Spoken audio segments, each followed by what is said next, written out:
नमस्कार फ्रेंड्स, मैं उम्मीद करता हूं कि आप लोग सभी स्वस्थ होंगे और अच्छे होंगे। रेलवे ने एनटीपीसी 2025 का एग्जाम डेट क्लियर कर दिया है और यह रेलवे का एग्जाम 5 जून से लेकर 24 जून तक चलेगा। आप सभी लोगों के पास तैयारी करने का बहुत कम समय बचा हुआ है। मैं आप लोगों के लिए साइंस के कुछ महत्वपूर्ण प्रश्न को लेकर आया हूं और ऐसे साइंस महत्वपूर्ण प्रश्न रेलवे की परीक्षाओं में बार बार पूछे जाते हैं। आज मैं जीव विज्ञान के कुछ महत्वपूर्ण प्रश्नों को लेकर आया हूं और उन प्रश्नों को करेंगे और इसके साथ साथ रिवीजन भी करेंगे। अब मैं समय बहुत कम व्यतीत करेंगे। अब मैं सीधे प्रश्न आता हूं।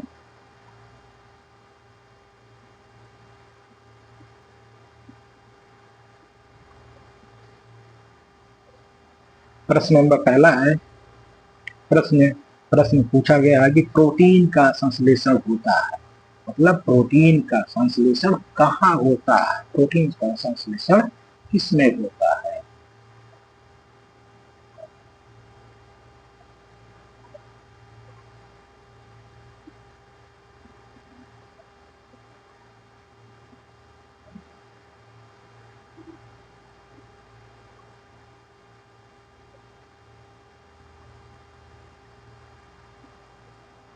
ऑप्शन पहला है कि गाल्जी काय में, राइबोसोम में, माइटोकॉन्ड्रिया में या सेंट्रोसोम में।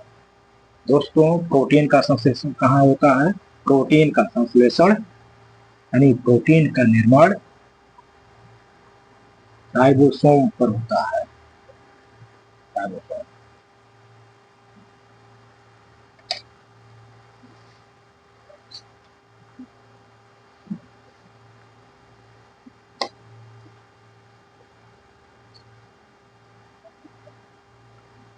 अब मैं बारी बारी से एक एक टॉपिक को रिवीजन हिसाब में करते चलेंगे।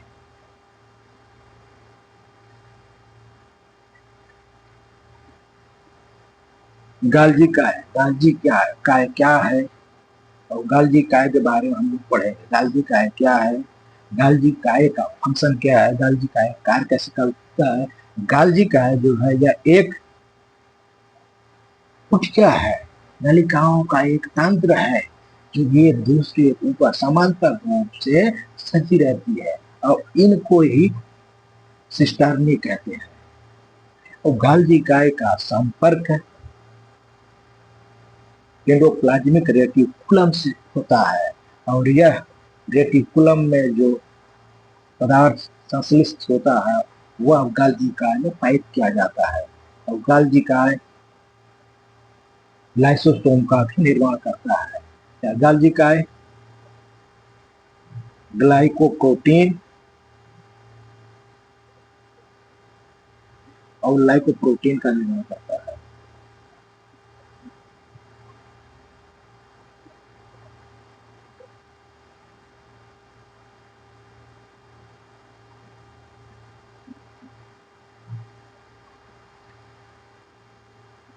दोस्तों, यहाँ पर जो गाल्जी काय है, गाल्जी काय यानी गाल्जी बॉडी, ये पोर्शन है, ये है।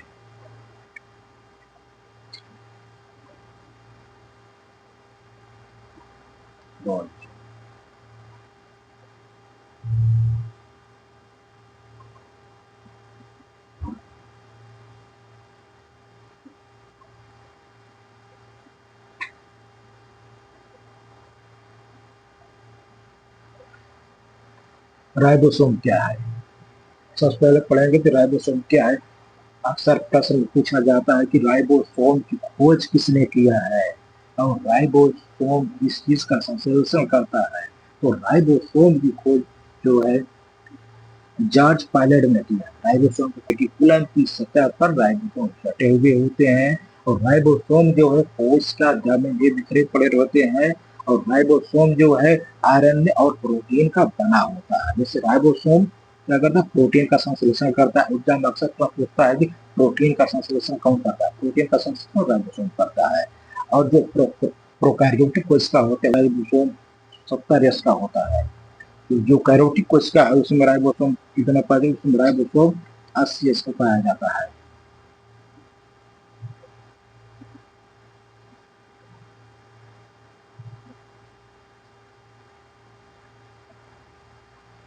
माइटोकांड्रिया से एग्जाम में अक्सर प्रश्न पूछा जाता है। अब मैं इसी पर आपको माइटोकांड्रिया का बहुत सारा सेक्शन कवर करेंगे, जिसको माइटोकांड्रिया खोज कौन किया, माइटोकांड्रिया का नाम कौन रखा, और माइटोकांड्रिया का फंक्शन क्या है, माइटोकांड्रिया क्या क्या चीज पाया जाता है।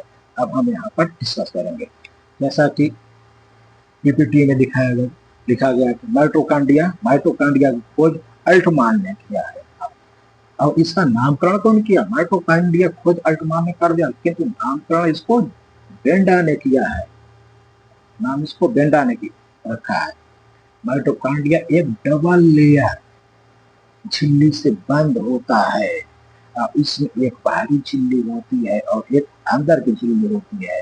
इन झिल्ली के बीच में एक गुहा पाई जाती है। इस गुहा को कॉन्ड्रियल गुहा कहते हैं। इस गुहा को माइटोकॉन्ड्रियल गुहा कहा जाता है।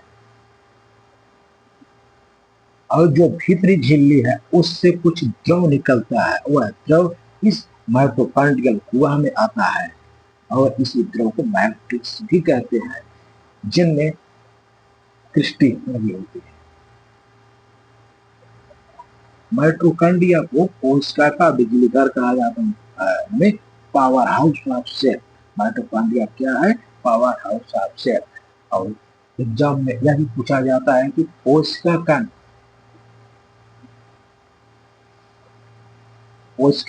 का शोषण किसमें होता है, तो कोशिका का शोषण माइटोकॉन्ड्रिया में होता है, जिसमें माइटोकॉन्ड्रिया में कोश की शोषण होता है। और क्या पाइरूविक अम्ल है, माइटोकॉन्ड्रिया में पाइरूविक अम्ल का पूरी तरह ऑक्सीकरण हो जाता है और इससे कार्बन डाइऑक्साइड और कुछ ऊर्जा निकलती है। और यह ऊर्जा जो है माइटोकॉन्ड्रिया में एटीपी के रूप में संचित हो रहती है। एटीपी का फुल फॉर्म है एडेनोसिन ट्राइफॉस्फेट।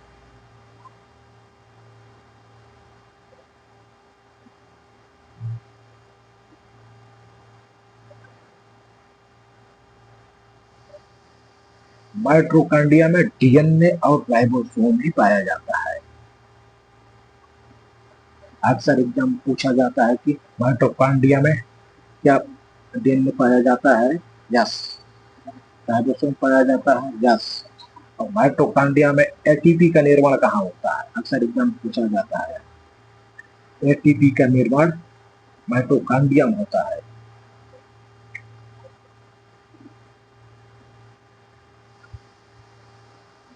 ये माइटोकॉन्ड्रिया का चित्र है। माइटोकॉन्ड्रिया में देखो यहाँ पर डबल लेयर है, यहाँ पर ये आपको दिखाया गया है, ये राइबोसोम है और ये राइबोसोम के बीच में ये जो है ये, और ये सब डीएनए है।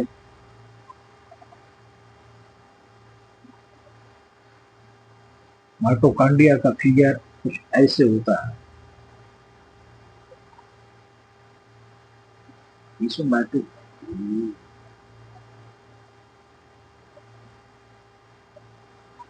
इसी को हम ये जो जगह बची होती है ये जो होता है इसी को क्रिस्टी बोलते हैं।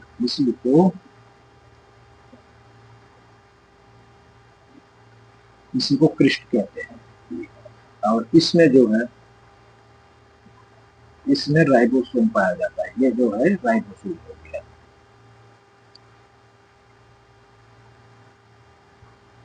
तो अब इसी में डीएनए भी संश्लेषित रहता है। डीएनए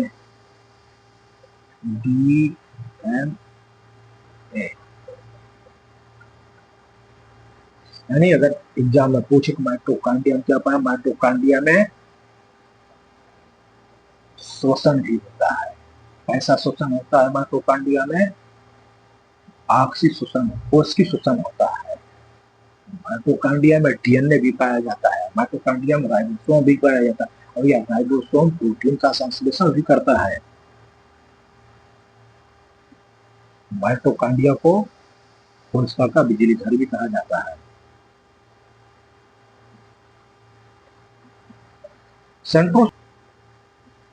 सेंट्रोसोम क्या है, सेंट्रोसोम की खोज किसने की, अक्सर एग्जाम में पूछा जाता है। और सेंट्रोसोम का काम क्या है? सेंट्रोसोम की खोज जो है बावेरी ने की। सेंट्रोसोम की खोज कौन किया? बावेरी ने।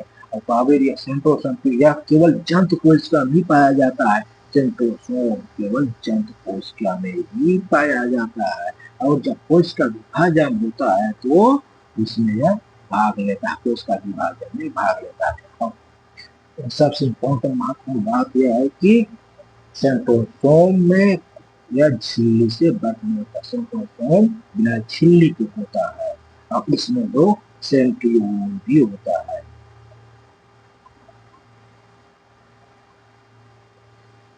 सेंट्रोसोम को कुछ महत्वपूर्ण पॉइंट, पहला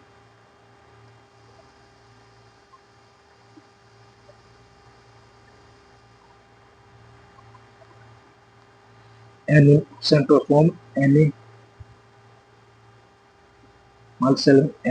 एनिमल सेल में पाया जाता है और यह कोशिका विभाजन में हिस्सा लेता है। से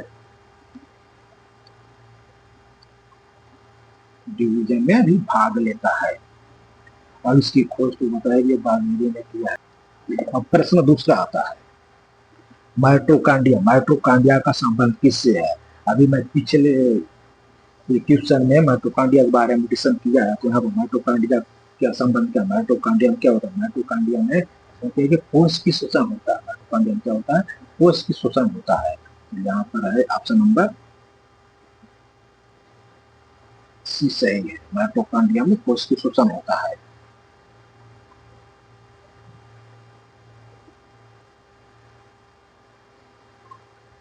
केंद्रक। केंद्रक क्या है? केंद्रक का खोज का कार्य क्या है? केंद्रक की खोज किसने की है? यहाँ पर मैं डिस्कस करता हूँ। केंद्रक, केंद्रक जिसको न्यूक्लियस भी कहा जाता है, केंद्र की खोज रॉबर्ट ब्राउन ने की है। और केंद्रक के चारों ओर एक दोहरी परत की झिल्ली होती है और जिसके बीच एक केंद्रक तला होता है। न्यूक्लियर नहीं, सॉरी, केंद्रक के चारों ओर एक दोहरी झिल्ली होती और इस झिल्ली को न्यूक्लियर मेम्ब्रेन कहते हैं। और केंद्रक के अंदर केंद्रक जो पाया जाता है इसको न्यूक्लियोप्लाज्म भी कहते हैं। और इस न्यूक्लियोप्लाज्म में क्रोमैटिन जालिका उपस्थित होती है। यह क्रोमैटिन जालिका डीएनए और प्रोटीन का बना होता है। और केंद्रक द्रव में एक छोटा सा अंडाकार या तो गोलाकार संरचना पाई जाती है जिसको केंद्रिका कहते हैं, न्यूक्लियस कहते हैं, जिसको केंद्रक कहते हैं। और उसी केंद्रिका में आरएनए का संश्लेषण होता है। आरएनए का, देखो आरएनए, अगर एग्जाम में पूछा जाए कि आरएनए का संश्लेषण कहाँ होता है, आरएनए का संश्लेषण केंद्रक में होता है। केंद्रक में एक केंद्रिका होती है, केंद्रिका में आरएनए का निर्माण होता है, आरएनए का संश्लेषण होता है। और आरएनए काम क्या करता है? आरएनए प्रोटीन का निर्माण करता है।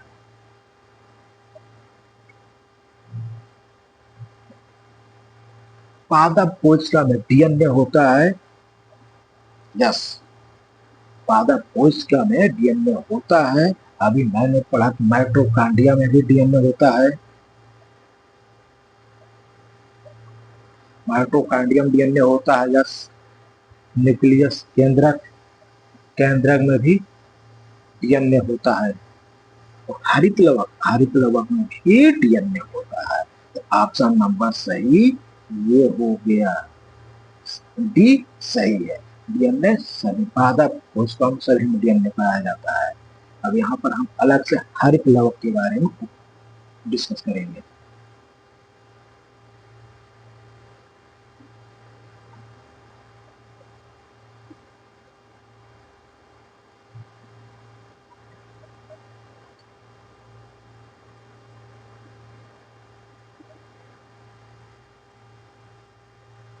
हरित लवक, हरित लवक को क्लोरोप्लास्ट भी कहते हैं। यह एक कोशिकांग है।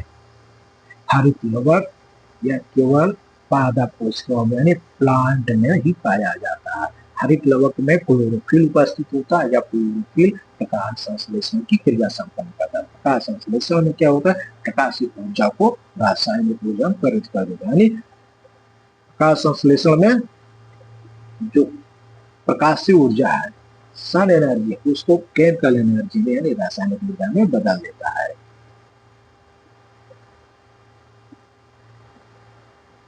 और हरित लवक को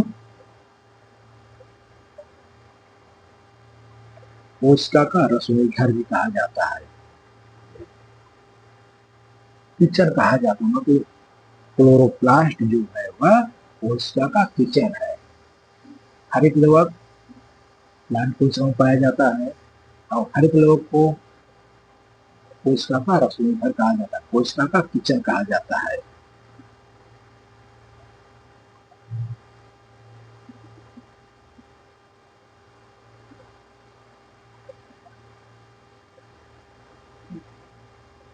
अब यहाँ पर क्लोरोप्लास्ट यानी हरित लवक भी जैविक दोहरे झिल्ली से घिरा हुआ होता है, जैविक दोहरे झिल्ली से घिरा हुआ होता है। अब इसमें कुछ अनुवांशिक पदार्थ होते हैं, हरित लवक के अंदर कुछ अनुवांशिक पदार्थ होते हैं, जैसे डीएनए होता है, आरएनए होता है, राइबोसोम होता है, और कुछ एंजाइम। यानी हरित लवक में क्लोरोप्लास्ट में क्या क्या होता है,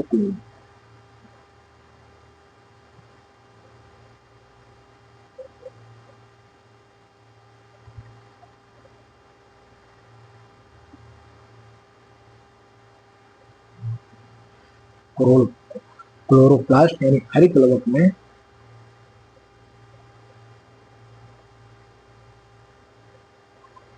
डीएनए होता है,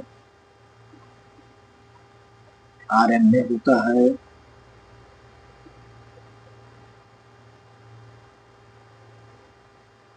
राइबोसोम होता है, कुछ एंजाइम भी होते हैं। ये हरित लवक का फिगर है। और इस हरित लवक में फिगर में छोटे छोटे पॉइंट, छोटे छोटे ब्लैक डॉट दिखाई दे रहा है, जो ब्लैक डॉट दिखाई दे रहा है यही राइबोसोम है।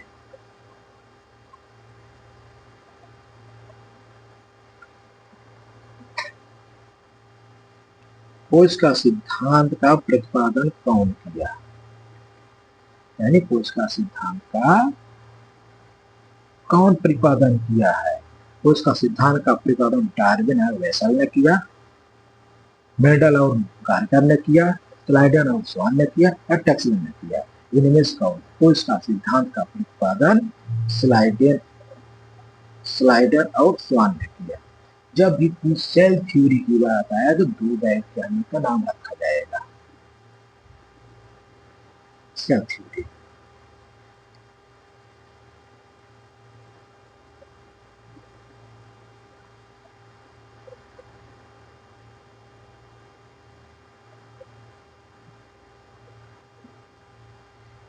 सेल थ्योरी की बात आया दो वैज्ञानिक नाम, पहला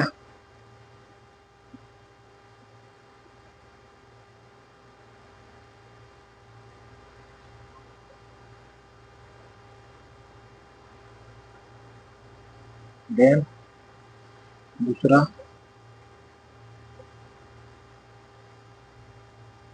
स्वान। ये दो वैज्ञानिक सेल थ्योरी, ये भी प्रश्न अक्सर एग्जाम पूछा गया। सेल थ्योरी की बात है दो वैज्ञानिक, पहला स्लाइडर और दूसरा स्वान। अब स्लाइडर और स्वान के बारे में थोड़ा जानकारी ले लिया जाए, रिविजन कर लिया जाए।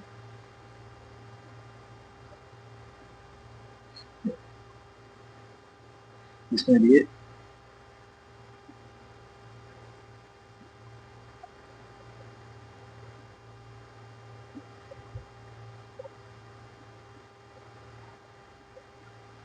कोशिका सिद्धांत सेल थ्योरी।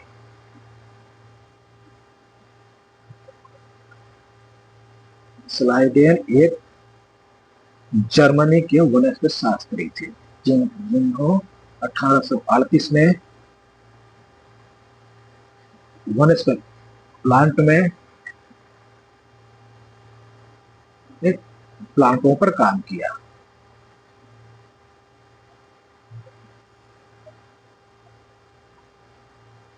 स्वान ये विज्ञान शास्त्री थे। अब इन्होंने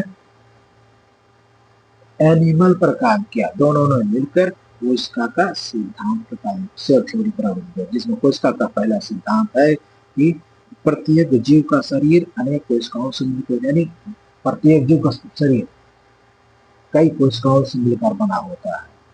तो प्रत्येक जीव की उत्पत्ति एक कोशिका से होती है। अगर जीव की उत्पत्ति एक सिंगल कोशिका से होती है, उसका शरीर कई कोशिकाओं से मिलकर होता है।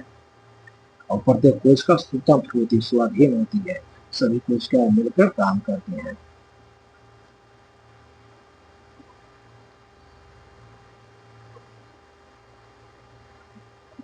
कोशिका की उत्पत्ति, जब कोशिका की उत्पत्ति होती है तो उसमें केंद्रक मुख्य कार्यकर्ता होता है, केंद्रक की सृष्टिकर्ता होता है।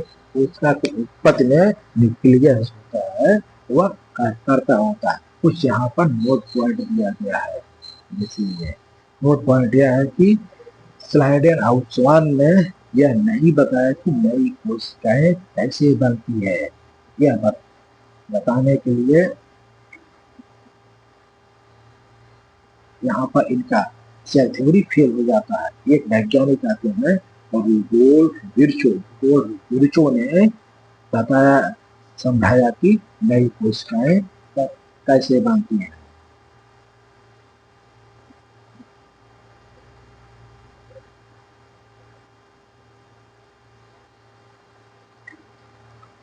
अर्धसूत्री विभाजन, अर्धसूत्री विभाजन, अर्धसूत्री विभाजन किसमें होता है, किसमें पाया जाता है? अर्धसूत्री विभाजन तीन होता है, तने में होता है कि मूलाग्र में होता है कि तरुण कल्पाओं में होता है। यहाँ ऑप्शन डी सही है, अर्धसूत्री विभाजन तरुण कल्पाओं। अब अर्धसूत्री विभाजन के बारे में रिवीजन करिए।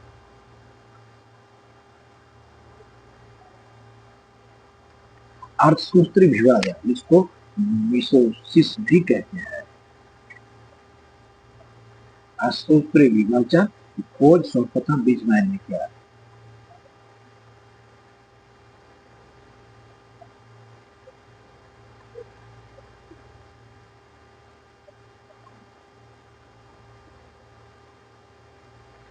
अर्धसूत्री विभाजन, अर्धसूत्री विभाजन खोज कौन किया? बीजमैन ने किया।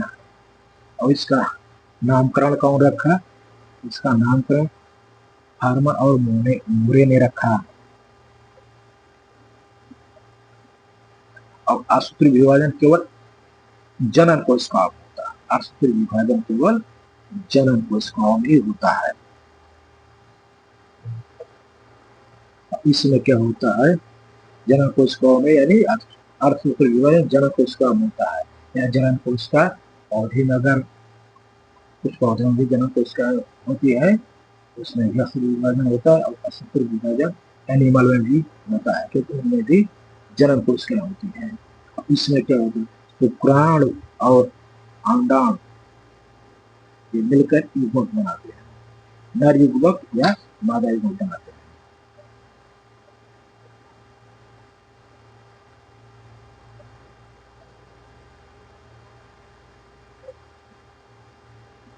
अर्धसूत्री विभाजन पौधों को किस किस भाग में पाया जाता है? अर्धसूत्री विभाजन पौधों के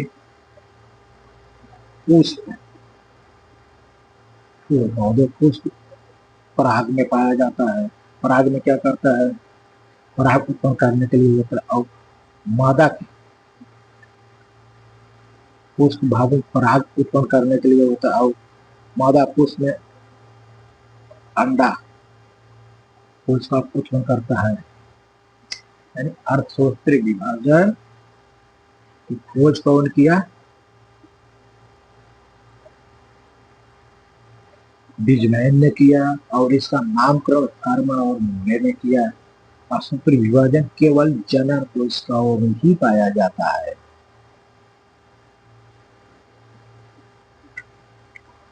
एटीपी के निर्माण कहाँ होता है?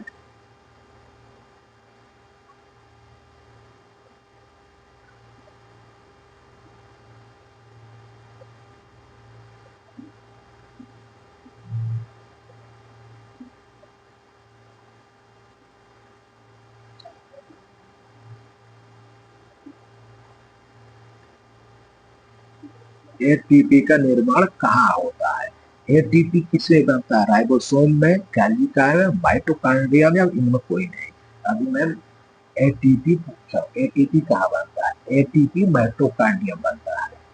कैसे बनता है कि ग्लूकोज का पायरुविक अम्ल का पूरी तरह ऑक्सीकरण होता है और ऊर्जा निकलती है, और यह ऊर्जा एटीपी के रूप में संचित होती है। यानी एटीपी का निर्माण माइटोकॉन्ड्रिया में होता है।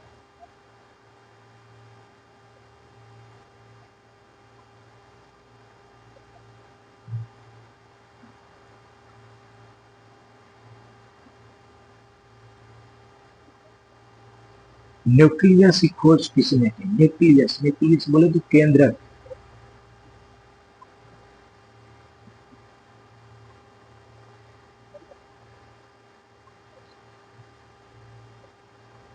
न्यूक्लियस, न्यूक्लियस बोले तो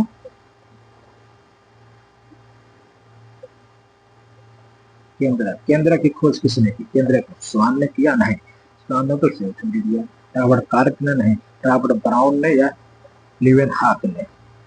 यहाँ पर न्यूक्लियस खोज रॉबर्ट ब्राउन ने किया। अब रॉबर्ट ब्राउन और लिवेन हाक के बारे में कुछ जानकारी ले लें। एंटोन वान लीवेनहॉक ने पहली बार देखा कि जंतु कोश, पहली बार जंतु कोशिका का देखा और उसका वर्णन किया। और रॉबर्ट ब्राउन ने नाभिक की खोज की। यहाँ नाभिक के बिना कोश क्या होगा?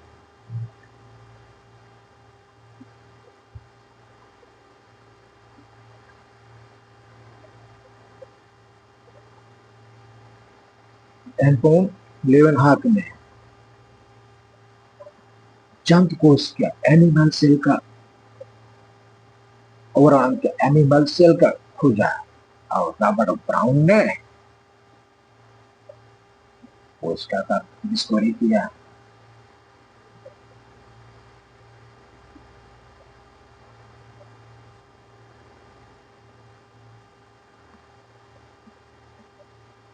कोशिका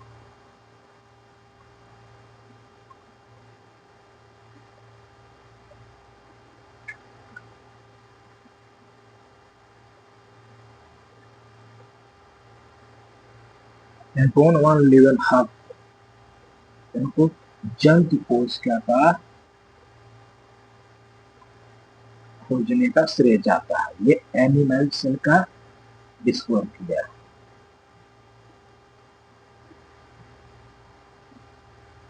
एनिमल सेल डिस्कवर किया।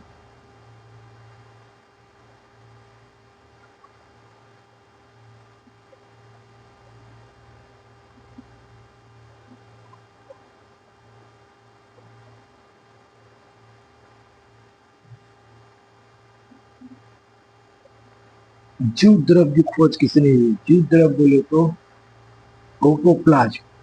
जीव द्रव की खोज किसने की? जीव द्रव, जीव द्रव की खोज लेमार्क ने किया, हेरोफिलस ने किया, हिप्पोक्रेटस ने किया, ह्यूगो वान मोल ने किया। यहाँ पे जीव द्रव, जीव द्रव प्रोटोप्लाज्म।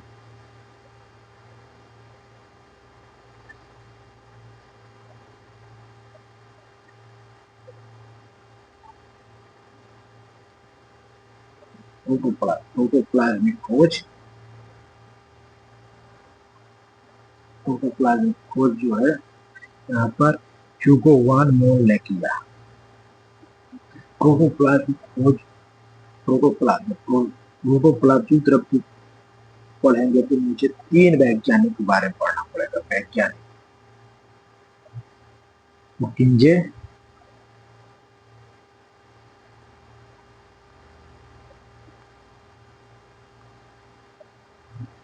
दूसरा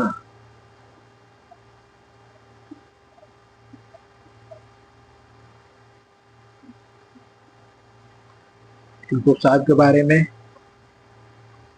एक तीसरा, एक और वैज्ञानिक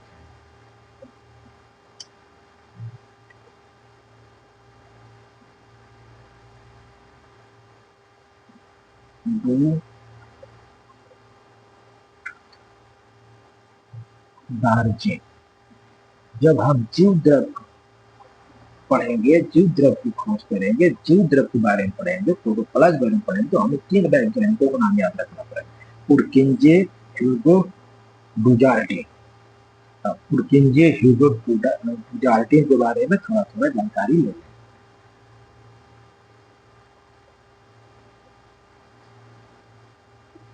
डुजार्डिन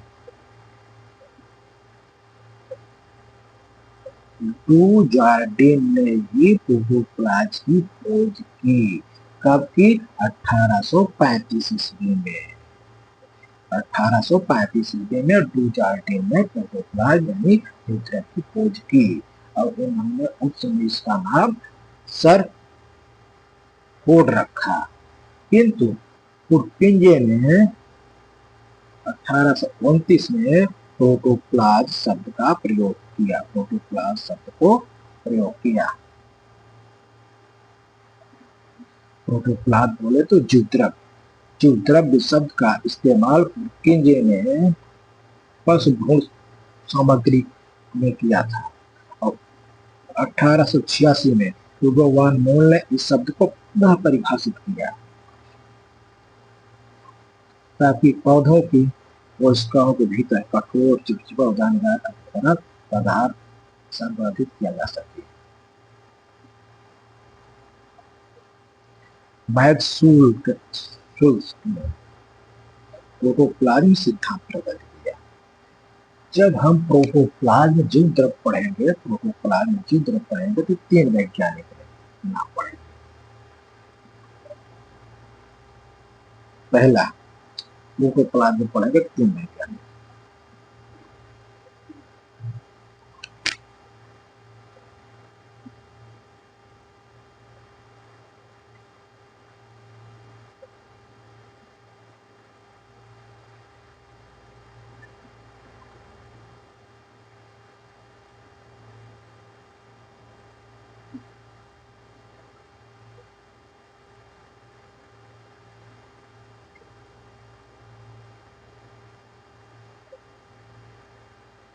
प्रोटोप्लाज्म के बारे में पढ़ेंगे, 3 वैज्ञानिक नाम याद करेंगे।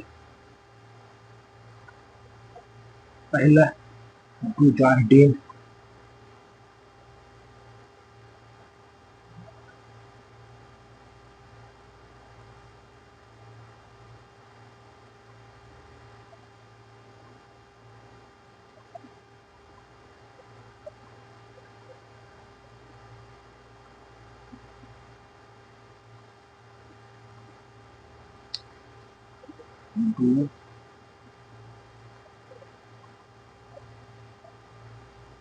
डुजार्डिन ने क्या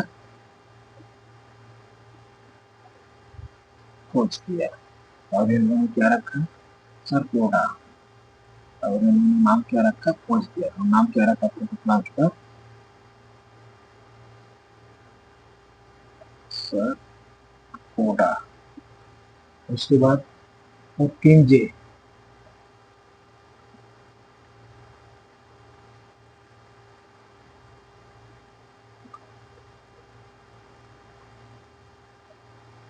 पुरकिंजे प्रोटोप्लाज्म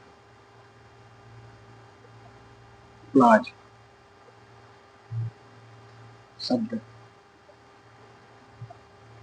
का प्रयोग किया। तो बाद में भगवान मोल साहब आए, भगवान मोल साहब ने इसको पुनः परिभाषित किया।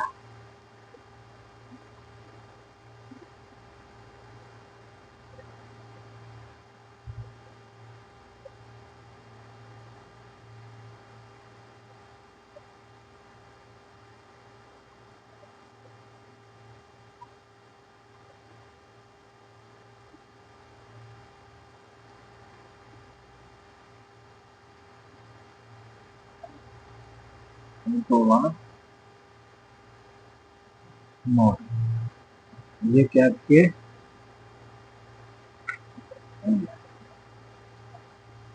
प्रोटोप्लाज्म को पुनः परिभाषित किया।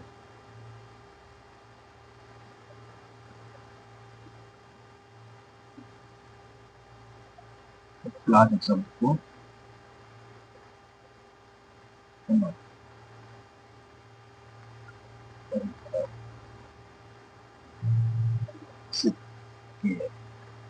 चौथा आता है वैज्ञानिक मैक्स प्लैंक।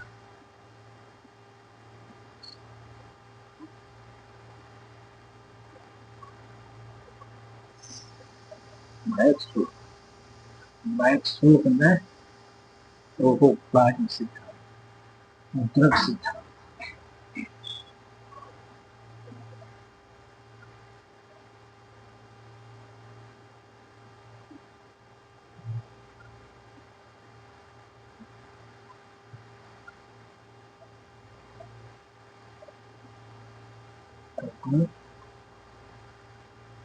बाद में थ्योरी दी है।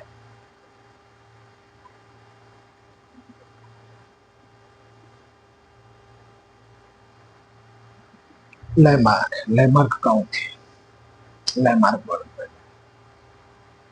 लैमार्क ही सबसे पहले बायोलॉजी शब्द का प्रयोग किया।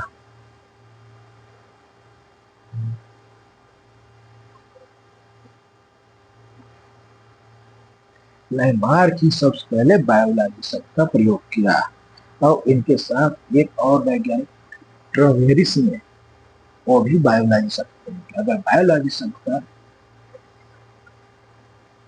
शब्द का यूज कौन किया? लैमार्क ने और ट्रेवेरिस ने। और लैमार्क ने किया ये कशेरुकी और अकशेरुकी जीवों में अंतर स्पष्ट किया और इनवर्टिब्रेटा शब्द की खोज किया।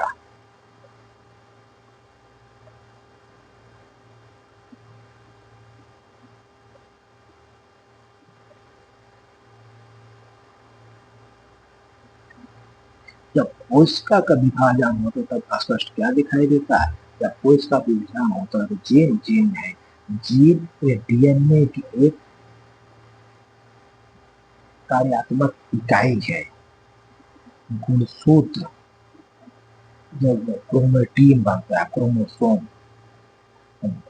कोशिका विभाजन, जब कोशिका विभाजन होता है स्पष्ट क्या दिखाई देता है? जीन दिखाई देता है और सूत्र दिखाई देकर डीएनए, जीन और गुणसूत्र दोनों में डीएनए दिखाई देता है। समसूत्री विभाजन होता है। समसूत्री विभाजन किसमें होता है? समसूत्री अपहरण समसूत्री विभाजन क्या है? समसूत्री विभाजन किसमें होता है? समसूत्री विभाजन अस्थायी कोशिका में होता है, जड़ की शीर्ष कोशिकाओं में होता है, परागकण के मातृ कोशिकाओं में होता है या उपयुक्त सभी में होता है। किसमें होता है? समसूत्री विभाजन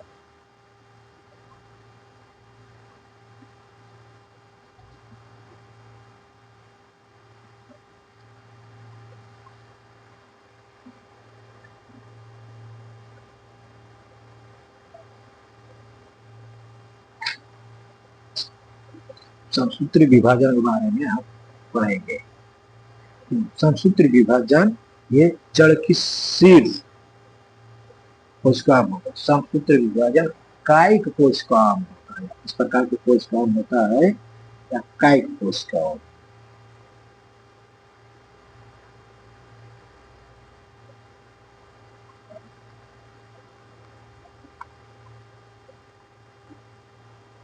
समसूत्री विभाजन कायिक कोशिका में होता है।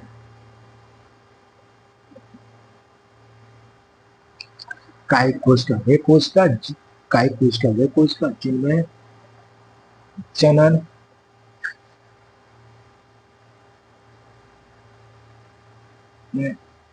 जिनमें जन्म नहीं होता।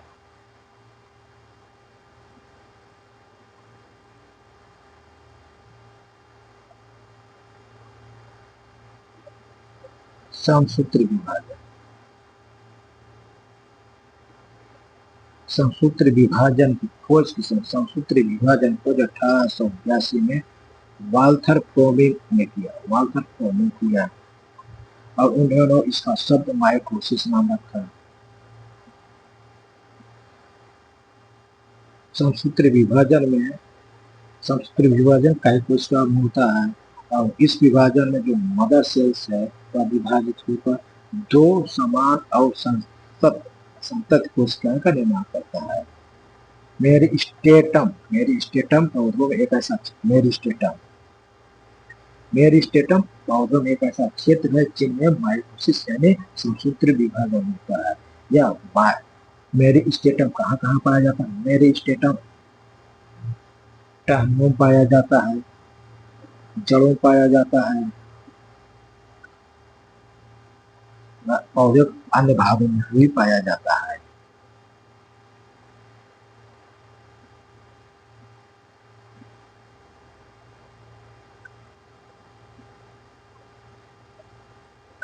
समसूत्री विभाजन उस क्षेत्र में होता है जहां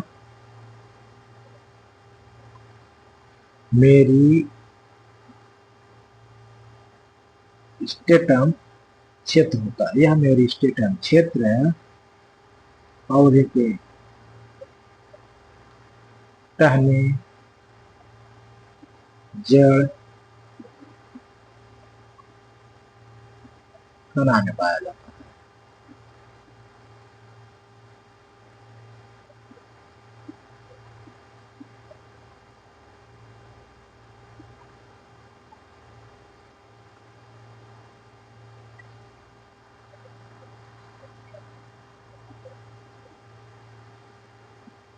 लाइसोसोम की खोज किसने?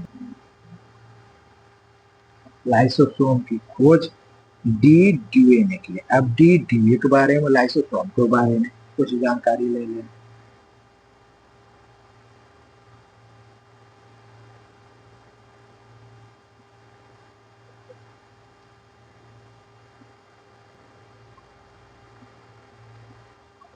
लाइसोसोम यह झिल्ली से घिरी हुई एक संरचना होती है और इसमें एक पांचर एंजाइम होते हैं।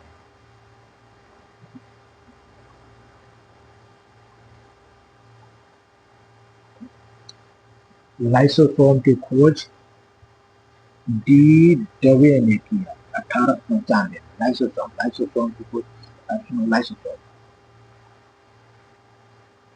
लाइसोसोम एक झिल्ली से घिरी हुई संरचना होती, इसमें कुछ पाचन एंजाइम होते हैं और यह पाचन एंजाइम कभी कभी अपने कोशिका को ही खा जाते हैं, या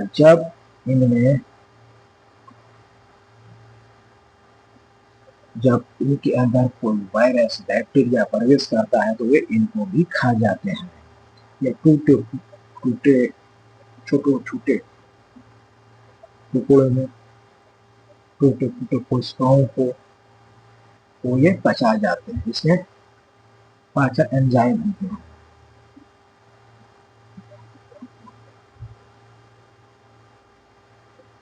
मेटाबॉलिज्म के व्यवधान के कारण जब कोशिका क्षतग्रस्त हो जाती है, जब कोशिका मृत्यु हो जाती है तो लाइसोसोम फट जाता है और ये अपनी कोशिकाओं को पाच करता है। इसलिए लाइसोसोम को आत्मघाती थैली कहा जाता है, यानी कोशिका का आत्मघाती थैली कहा जाता है। लाइसोसोम क्या है? लाइसोसोम एक संरचना है जो झिल्ली से घिरी हुई होती है और लाइसोसोम में जो मेटाबॉलिज्म समय तो व्यवधान उत्पन्न होता है तो यह कोशिका क्षतिग्रस्त हो जाती है। कोशिका क्षतिग्रस्त हो जाती है तो लाइसोसोम फट जाता है। लाइसोसोम फट जाता है तो इसको एंजाइम बाहर आ जाते हैं, कोशिका को पार जा देते हैं। इसलिए लाइसोसोम आत्मघाती थैली का जानकारी जब पूछा जाता है आत्मघाती थैली किसे कहा जाता है, तो लाइसोसोम को कहा जाता है। और लाइसोसोम की खोज किसने की? क्रिश्चियन डी ड्यूए ने की।